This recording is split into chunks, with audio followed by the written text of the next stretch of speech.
Linda Sobek was born in Los Angeles, California on July 9, 1968, to parents Elaine and Bob. In 1995, Linda was living with 3 friends near Los Angeles in Hermosa Beach, California. She was a model and actress who had spent the last 5 years as a member of the Raiderettes, the cheerleading squad for the Los Angeles Raiders. She then landed a small role on the TV show Married with Children and thought this could be the break she was looking for. On November 16, 1995, Linda spoke with her mother, Elaine, and said she was running late for a photo shoot. That was the last time Elaine ever spoke to her daughter.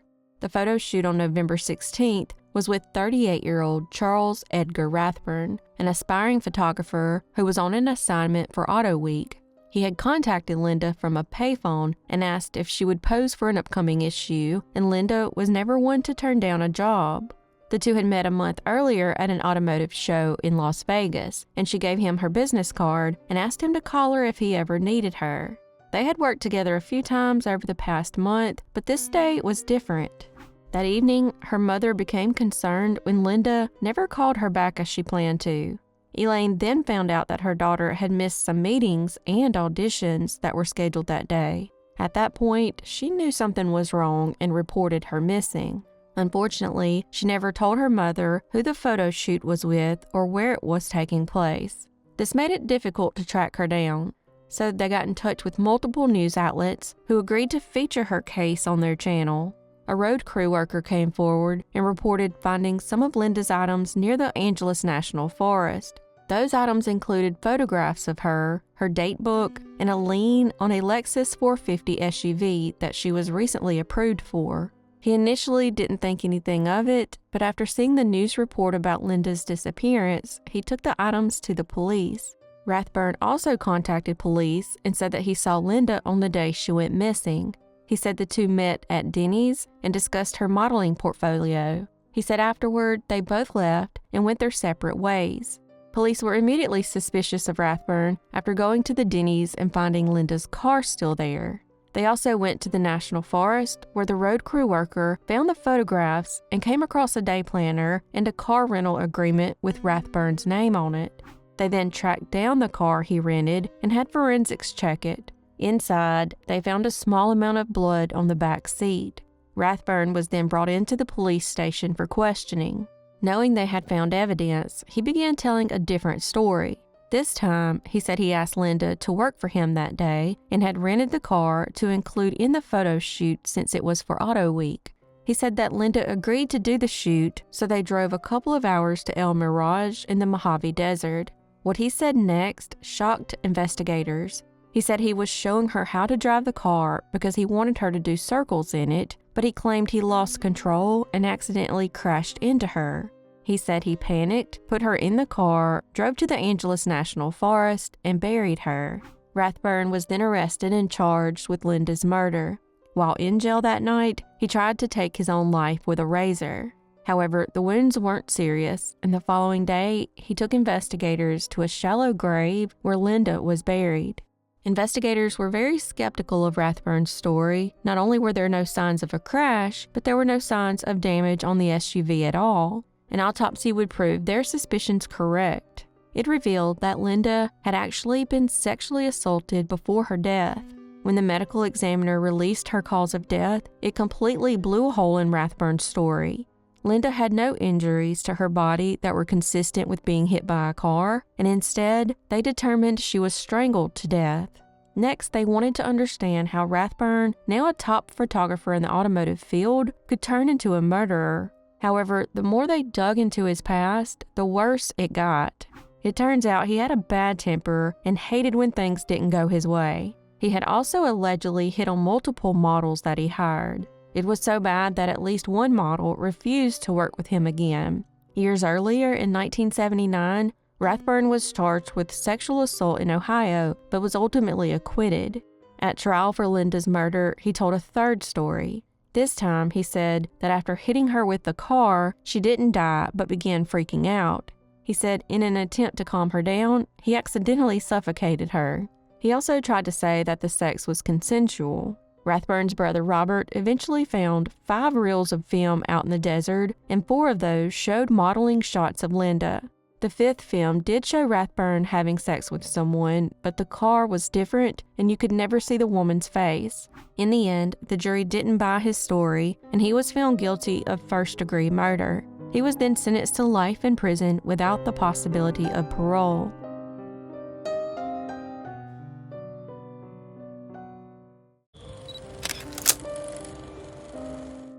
Bert Allen Mann Jr. was born on January 19, 1948, and raised in Graham, Texas. He served in Vietnam as a Navy corpsman and also graduated from the University of Texas in Austin with a Bachelor of Science in Zoology. Bert was a history buff who especially loved the Civil War. He also enjoyed Mozart along with other classical music and never missed an opportunity to play golf. In 1994, 46-year-old Bert, now a clothing salesman, and his wife Dawn were living in Austin, Texas. On May 12th, at about 4 p.m., he returned home from work, and to his surprise, an intruder was in his home.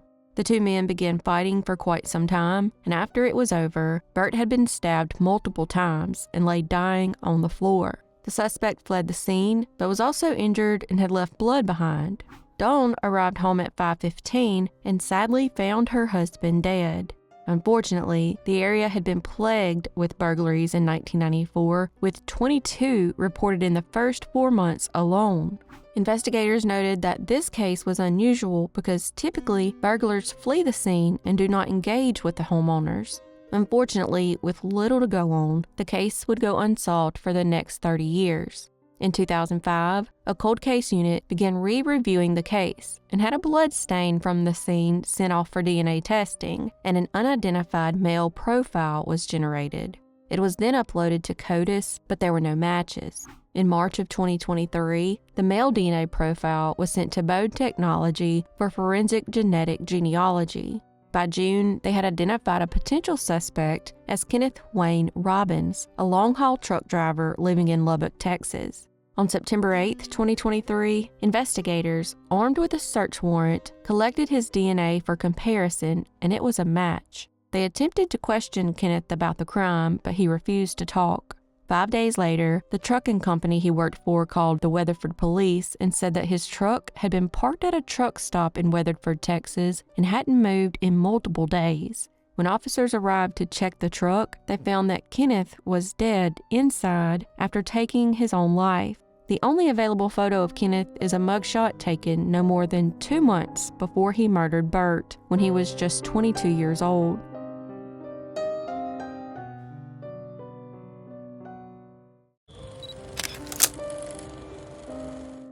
Diane Olkwitz was born on September 27, 1947, to parents Robert and Irene. In 1966, 19-year-old Diane was a recent graduate from Menominee Falls High School and was described as a caring and outgoing individual.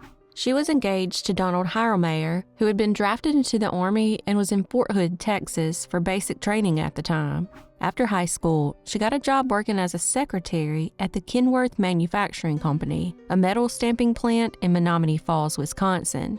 Typically, most of the employees ended their shifts at 3:30 p.m., leaving Diane alone at the plant until her shift was over an hour later at 4:30. On November 3, 1966, she was supposed to pick up a friend after work and drive her home, but she never showed up. Worried, the friend found a ride to the plant and spotted Diane's car still in the parking lot. I'm not sure if she contacted someone or just waited around, but eventually, an employee showed back up and went inside and found Diane's body. She had been stabbed in an extreme overkill. Thankfully, investigators were able to collect DNA from a sexual assault kit.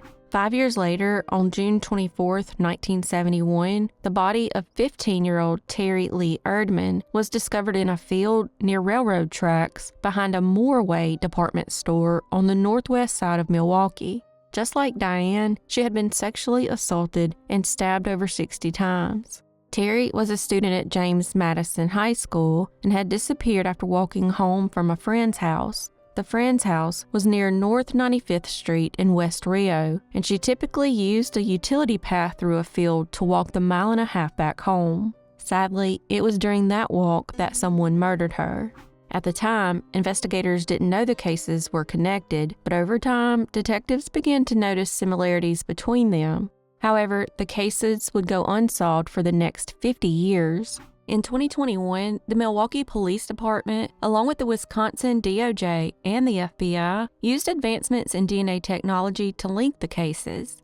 They were then able to develop a male DNA profile, and using forensic genetic genealogy, a potential suspect was identified by the name of Clarence Marcus Tappendorf, who went by Mark. In order to prove he was the killer, they identified one of the man's sons who was still alive, and he agreed to provide a DNA sample, and it was a match. Unfortunately, Tappendorf, who was born on July 16, 1927, passed away in 2008 at the age of 80. At the time of the murders, he was a delivery driver for Claremont Transfer in Milwaukee. After Diane's murder, investigators sent out a questionnaire to all delivery companies that did pickup and drop-offs at Kenworth. But since Tappendorf didn't have a delivery to them that day, he was overlooked. He did, however, deliver to Inland GM Diesel across the street. They were also able to prove that he was in the area on the day Terri was murdered. While looking for a photo of Tappendorf, which I believe is him in the newspaper article about him colliding with a train, I came across another shocking article. Turns out, in 1975, Tappendorf's 17-year-old daughter Patty Jo was strangled to death by a 17-year-old boy from Florida. The boy was charged as an adult and ultimately received 38 years in prison. If that wasn't bad enough, in 1987, his son Mark shot his 34-year-old wife Linda before turning the gun on himself. I don't know how their mother and Tappendorf's wife Joyce have dealt with all this trauma over the years. According to my research, she is now 90 years old and still alive. As for the victims' families, while they never got to see justice, at least they now have some long-awaited closure.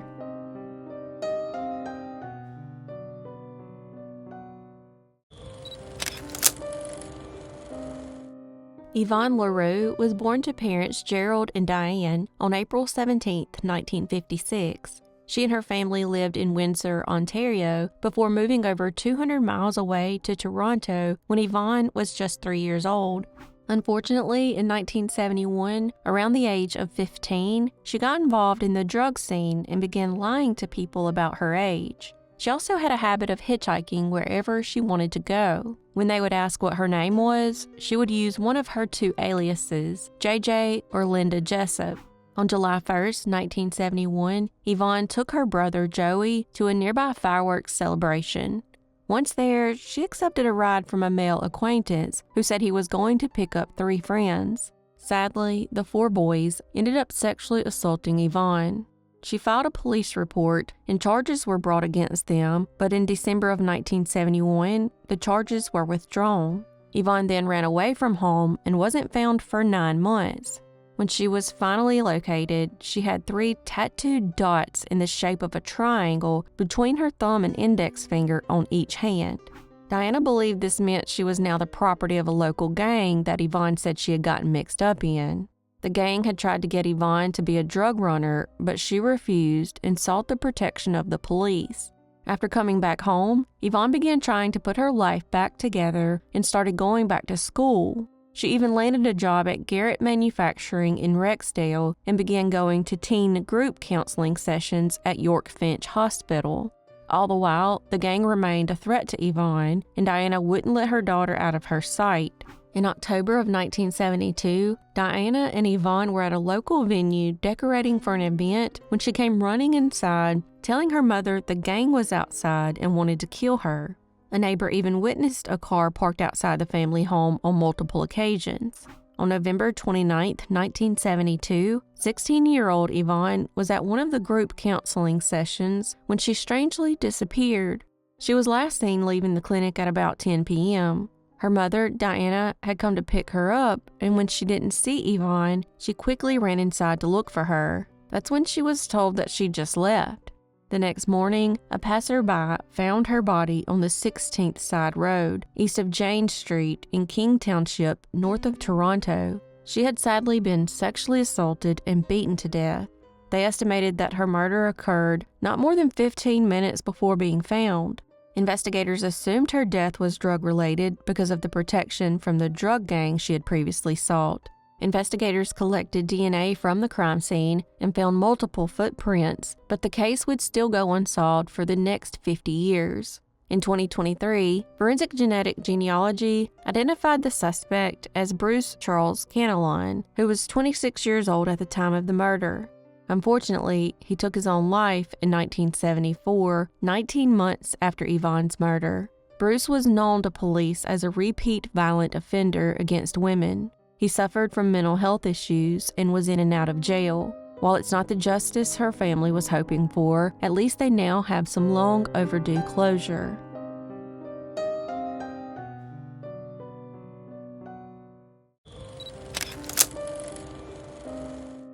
In January of 1997, a South African woman named Celeste unexpectedly became pregnant by a man named Yvonne Nurse, and they subsequently married.